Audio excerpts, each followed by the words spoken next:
Hey, Clean Nation, welcome to the Grow My Cleaning Company podcast. We've got a special new and improved intro. For the first time in 3 years, we're doing an open to the public live event. It is limited to 12 amazing owners of cleaning companies that are doing six figures and want to do seven.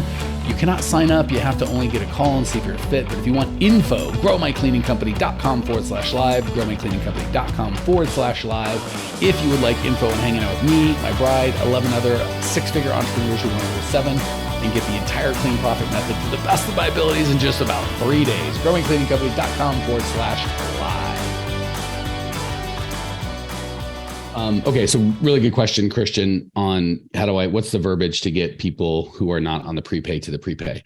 I think just like with the video, you said, how long, what's a good length for a video? I'm like, it depends. It's really more about you being interesting. And if you can captivate someone for 20 minutes, a 20-minute video with 100% watch time is way better than a 30-second video with 20-minute watch time, because familiarity goes a long way. But a 20-minute video with 2% watch time gets slaughtered by a 30-second video with 100% watch time. So same thing when it comes to having these pricing conversations. I think we often look for the words. What words do I say? And it's not the words that you say, it's the beliefs that you have. So I've never done it like, I'm sure those guys out there like, we'll tell you how to get women. I've never done that. But if it was like, here's 10 pickup lines guaranteed to work, I'd be like, that's bullshit. Because it's the guy. Tiffany's about to cry because she's like, I'm a lady and I'm married, so I haven't dated in a while, but I can assure you it's not the magic pickup line of here's what to say. And any girl is going to swoon when you say this magic. That's bullshit. It's how you approach the woman with respect, with some self-confidence, you know what I'm saying? Like, it's the guy and and it's not even looks, it's just how he comports himself. So this is exactly the same. I'm happy to kind of give you some word tracks, but if your beliefs are you're scamming a guy, this is unreasonable, he's going to quit, you can't lose him, I can give you the perfect quote unquote script and it's just about worthless. If you have the right beliefs of, hey, this is a partnership, I can only serve him to a high degree if he's willing to understand my needs and we're looking to make sure we both win, you can really stumble over your words and say stupid stuff and you're still going to be fine. So the first part is the beliefs of this is not something I'm doing to them. It is something I'm doing for them. So they believe the longer I can hold my money, the better I am. And I guess in most circumstances, that is the truth. However, I've always done the opposite, believe it or not. I pay my vendors on time, upfront. If like Lindsay knows, if for whatever reason she's like, hey, I know we only pay monthly, but I'm in a tight spot. Yep, absolutely. Mindy, get her paid immediately. Because I want Lindsay to go, Mike's got my back. And a couple grand, a couple weeks earlier, whatever the case may be, the time value of that money is nothing. Lindsay going, I really appreciate Mike. And when I needed him, he was there for me. That's worth a ton.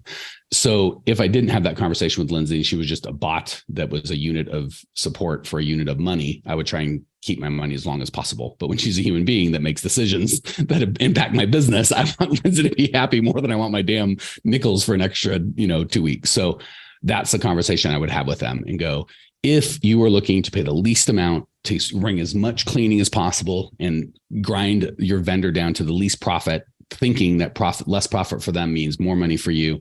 And if you can hold their money for longer and you can make a couple bucks in interest, even if it debilitates them and their ability, we are not a fit. This is where we part ways, whether you'll pay in advance or not. That's the fact that you see that as our relationship is going to be a problem, right? Like if I was hitting on poor, and we're both married, so it's fun, hitting on poor Tiffany, I'm like, hey, baby, you're beautiful and your eyes are blah, blah, blah. And she's like, if you're just trying to be a scammy dude, even if that line is attractive to me, you're gross. It doesn't work.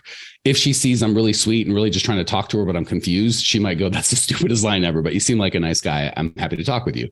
So it really has everything to do with who I am, what I believe, and what my goals are, and what she perceives my goals to be. So if I come up to her and just go, you're a really pretty lady, and I'm not good at talking to pretty ladies, and I'm embarrassed and terrified you're going to embarrass me in front of everybody. But boy, if we could have coffee, it would make my whole day. The likelihood of that's not a great pickup line. And if I coach someone, say those words, it would never work.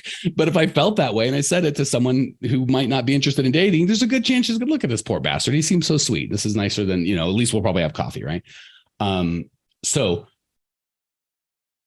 I would look at this as a partnership and go, like for you guys, if you felt all I wanted was your money and the more money I could get, regardless of the results you got, I win, you lose.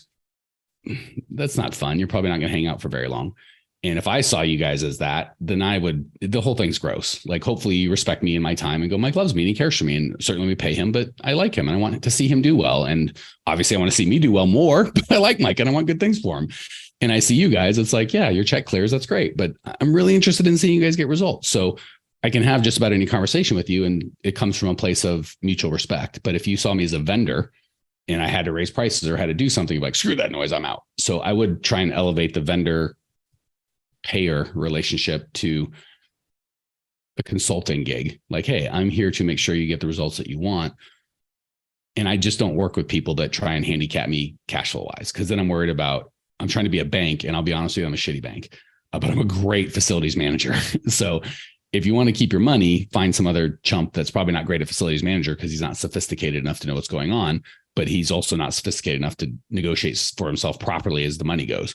I'm sophisticated enough to make sure I'm covered and I can make my payroll and I'm not putting myself in a vulnerability, but by God, I'm good at what I do. So what kind of relationship do you have? If you want most clean, least money, F that guy, every nickel I save, even if it comes out of his pocket, I win. Let's just part friends because I'm not that guy. If you're like, I want him to be compensated fairly, I certainly don't want him to take advantage of me. And I want excellent service at a fair price, not the cheapest price, a fair price. We're not getting scammed. And we're going to have each other's back. Let's go. So you see how none of those words are like, Christian, write this down, but hopefully the energy, you're like, I can bring that energy to a relationship. No, I understand. And that's how we frame it to our customers is, you have a team here. We are an extension of that team. We are a part of your company as much as your receptionist is, in that we want to bring value to your business. And we want you to be able to focus on what you do best. And so I think since we have that, we've had those conversations with customers before in the beginning stages. And when they call for something, we say, yeah, absolutely. Like, we're part of the team. Like, we're all on the same team here. That's not you need something extra. We're happy to do it if it helps make your life easier. So I think that language for me is genuine and sincere and to the point of like what we've said to them before. So I think that I can build off of that to some degree, and I will put in a help ticket when I have it typed up to. But don't even type it up. Like I can't emphasize enough. If you go in with a script, it's really hard to be you. So I'm more interested in, I'd rather role play it with you and go, yes, that energy, how you just showed up, Christian, that's, you know what I'm saying? Like, you don't want to do so you recommend a call over an email. If you were auditioning to be a singer for the band, you wouldn't type out your words. You'd have to sing them. If you're auditioning to be a drummer, you wouldn't like type out the beat pattern you're going to do. You'd have to actually do it. So same thing when it comes to an email. Yeah, send me a help ticket because they're not going to be able. I don't want you to tell me about it because I'm like, I won't be able to hear your voice. I only have the words. I just want the words. When we're doing a conversation, as you know, I think it's like 67% of communication is nonverbal. So you're like, let me just give you the 33% that they're going to share. I'm like, well, that's not helpful. Does that make sense? So it's not that I'm not interested in help ticket. I just, when it's numbers and scripts and emails, help ticket. When it's conversations and energy, phone call. So you recommend these to be conversations, not emails, not an email saying, hey, we're changing our pay structure. 1,000%. Okay. 1,000%. Okay. Same thing. It just how I think weird. That's probably where I was struggling the most, If we raise prices on you guys, how weird would it feel if you just got an email from Lindsay? As of this note, here's a new price. Like, look at Tiffany's eyes go up. She's like, wow, that seems shitty. Because I have the same relationship with you guys as you're saying you want with your people.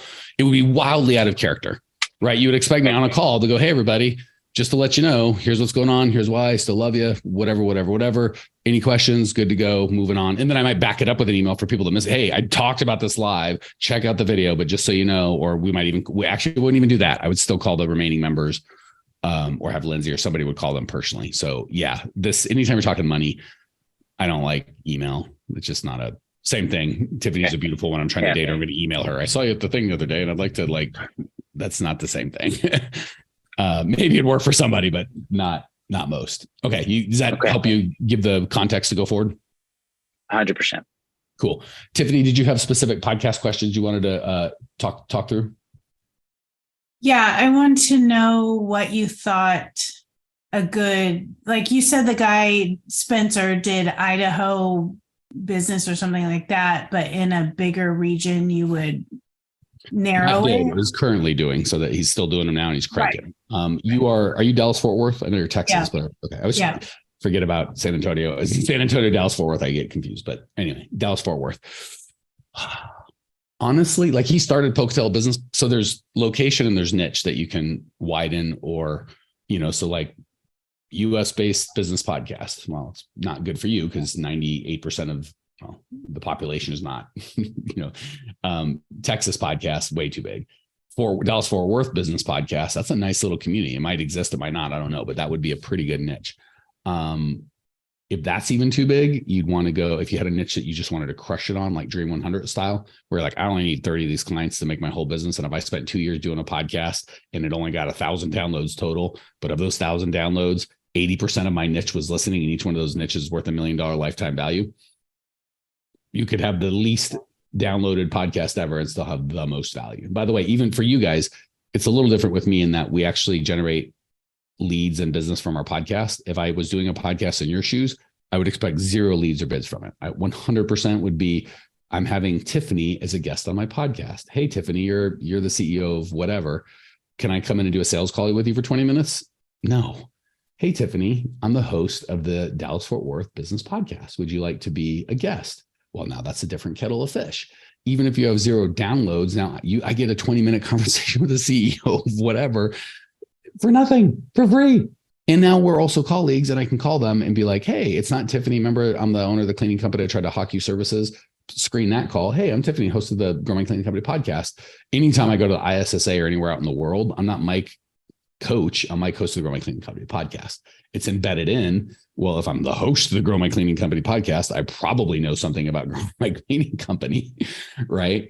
The only reason I wouldn't do like the cleaning podcast is nobody's interested. So I'm going to gather your own perfect audience. So the question you want to answer is, what is the best bait for my audience? And you have to be very clear on who your audience is. If it's just any business owner in Dallas Fort Worth, how to grow a business in Dallas Fort Worth is pretty damn good. And my first podcast was Conversations with a Genius. I just interviewed smart people. They were the genius, and very popular, very little low drag on me, and just hanging out with those people and people just called me and said, hey, could you coach? So find out exactly who your people are, find out what would be catnip to them, and do a podcast about that, and then invite them on the podcast and then promote that podcast. And then they'll start promoting it. I would, like, if I had a really good person that I really dug, and I always try to make them sound smart and great and make them sound amazing. And then what really happens is they start promoting it for their own thing. Like if I really wanted to get fancy, I would even be like, hey, let me make a copy for you with your own intro and outro, so you can send it to people and you're not promoting my thing. You just promote you, but you're on there, and now they're sharing, and they're like, now they have a story. Oh my gosh, this lady, Tiffany, I think she owns a cleaning company, but I did a podcast with her and she made another thing, and we got 2 calls and it's been amazing. And I got recognized on a thing. What's the likelihood he's going to use someone else, not you, for the cleaning service? Like virtually 0. Does that make sense? Hey, amazing people. You may have noticed we don't sell a dadgum thing on this podcast. We don't allow ads. The only ask I can ever have of you guys is if you dig the show, for you to spread the word and share so we can change as many lives as possible. Literally, it'll take you 5 seconds to give us a great review, and I can't tell you how much I appreciate you as a listener and value the gift of your kind words. Now, back to the show. I remembered my other question from yesterday. I wasn't going to be able to sleep tonight. What you got? It was the trade show thing, how you were saying it's not selling at the trade show. It's just 1,000%. making the appointment or whatever, just a phone call. And how do you have that conversation to get them to talk to you later? It's a funnel, just like any other funnel. So the best example I've heard, and I haven't been able to perfectly translate it, and I don't know that you would execute it because it's a lot of work, but it would crush for you. But I want you to get the concept, and then we can simple it down for something that would be more bite-sized, chewable for you. The best one I heard was a paid advertising company. They literally had 2 or 3 iPads. I don't even know if they had good-looking girls with them. Good-looking girls always help at a trade show booth. Sorry, for women and men, right? They're just, if you, Tiffany, to the best of my knowledge, married heterosexual woman, if you see me doing something, or my beautiful bride, you're going to approach her way faster than me. So it's not just like I'm using sex to sell. It's human beings are attracted to attractive women more than they are this dude. Sadly for this dude, but here we are. So I don't even know if they had attractive women, but that was certainly when, we're not looking like scantily clad or anything gross, just attractive women. What are you going to do? I don't even think they had that. They had 2 or 3 iPads, and they literally, as people walk by, that's the big thing. What's the hook? What's the headline? When they walk by, everyone else is going, hey, can I talk to you? Hey, would you want a piece of candy? Hey, you want a free Nerf, some piece of tchotchke crap that nobody wants to put in your bag? And everyone's, no. Like, it's a plague, right? Everyone's trying to like, I'd imagine it being a pretty girl at the club, all these creepy guys coming, you're like trying to like defend. All you do is you have a person with an iPad. Want to see something funny? That's it. I can do the whole training for you if you want. Ready? Want to see something funny? And then you hand them the iPad. That's it. That's the training. Very easy. Yes. Right. So you see how the barrier of entry is almost nothing, because I'm in Vegas with lights going off and things beeping and there's just all sorts of noise. And it's like, want to see something funny? Yes, I do. So as soon as they take that iPad, it's on, baby. So what's the first thing I do? I take headphones, not the little ear, right over their ears. Now, what are we doing? We went from all this to me focus on an iPad with over-the-ear headphones, and all that noise goes away. It was like a 2-minute video made for that trade show. If it was you, I'd make it for all trade shows. And at the end, they said, if you give me $20, I'll get your name I'll get your company's name at the top of Google. Very compelling offer. 2 things happened. One, it was, so you see how there's just so many easy yeses. Usually people are like, hey, let's have a deep sales conversation about something I want to sell you, times 100 walking through. It's a very hard thing to ask, right? Yeah. Pretty girl at the club. Hey, talk to me. Is this guy going to who knows? Like, is he safe? Is it just whatever? But if you just said, can I borrow a mint, or just something where it's just an easy, something like a little less like, let's dance. I'm some creepy dude. So you just make the yeses very, very easy. Want to see something funny? Easy. Oh, and by the way, you only have 3 iPads. Promise you. Then it's done. You only need the first 3 people, because what happens is they'll start queuing. So when people are walking by and they see people looking at an iPad laughing, they just start queuing up right behind. So then you don't even have to do anything. You literally have a line around. And then when there's a line, people see the line, they just get in the line. So it gets to be you see how an easy yes changes everything, right? So all these other booths are like, hey, we've got breath mints and candy. And your booth has nothing but iPads and headphones and people laughing at the thing. And it gets even better, right? It's like every time someone picks up the iPad, laughs, and then moves on, the person behind is like, I got to see what's in that video. I got to know. Right. So it's the psychology behind it is phenomenal. And then at the end, the call to action is give me $20 and I'll get your name top of Google. And all they did was take the $20. And that's a big deal. Like, so say they did 100 of them, 2,000, who cares? It's not the $20. The difference between, maybe it was even $10. I don't know. It doesn't matter. Credit card, they are now a paying client. That is a huge difference. When someone gives you their credit card, it does not matter how much you run it for, $1. That guy that pays $1 or $5 or $20 is 10x the value of someone who has not done that. Something about when people give you their money. And then also at the end, when we get to the end of the sales conversation, great. You want me to just use a credit card on file? So much easier. Like, absolutely. See what I'm saying? So even if you just ran it for $1 or $5, it doesn't matter. So you're like, how can they get their name to tell them to do it? Paid advertising. Same way Callan's going to do it. You give me $20, I'll spend it on Google ads and you'll be at the front of the page for that search until the $20 is gone. So easy peasy to deliver. And all they did is they got the $20. So the guy or gal is now a customer, and they booked an appointment to go, would you like your name on Google, on the top of Google all the time? And they just did dozens of appointments and millions of dollars afterwards. So that psychology of what's the easy yes that can be automated, that other people look at and go, I want some sort of curiosity. And again, the trick is the people have to laugh at the video. So there has to actually be something funny. So people laugh and go, I got to see what's going on in there. Then you've got to have a call to action where like, well, I have to be stupid not to say, of course. So you see the curiosities in both. It's first in what's in the thing and what's with the headphones and why are people, and I'm in a line, what's going on here? And then how the hell is it? I'll pay the $20 just to see how you're going to do it. I just want to see what's going on. And then they do the sales appointment afterwards, and you built quite a bit of good. They saw something funny. They felt special because they were taken care of. You got their thing faced. You got their ad first on Google for a second. They've already paid you. The likelihood they show up for that is high. So that concept of how can I get an easy thing to get them into the booth that's inviting, not salesy, and how can I make a hard to resist offer before they leave my booth? Wow, very smart. So you should show up to these calls every now and again. Something happens that's like, crap, I wouldn't have heard that otherwise. Just saying. Yeah, that's really good. What could a cleaning company offer? We're not going to get them to the top of Google. You can do all sorts of stuff. You just got to think of what their deal wants. Like, if I'm them and I'm unhappy with my cleaning, because again, I'm not giving away a free flat screen TV because that only tells me they want a free flat screen TV. which is no value to me. Like, that's why I love Grow My Cleaning Company podcast. Who the hell's listening to that podcast unless they want to, I mean, it's such a stupid, so just go, what do they want? And then go, that's what we're selling. So if they want, and find a ridiculous hard, like find out how to get paid $5,000 to switch your cleaning company. And then you just have to find a way to be like, all right, we'll get you $5,000 worth of free supplies or, most of the time, if you move into a new job, your distributor will put in all new fixtures.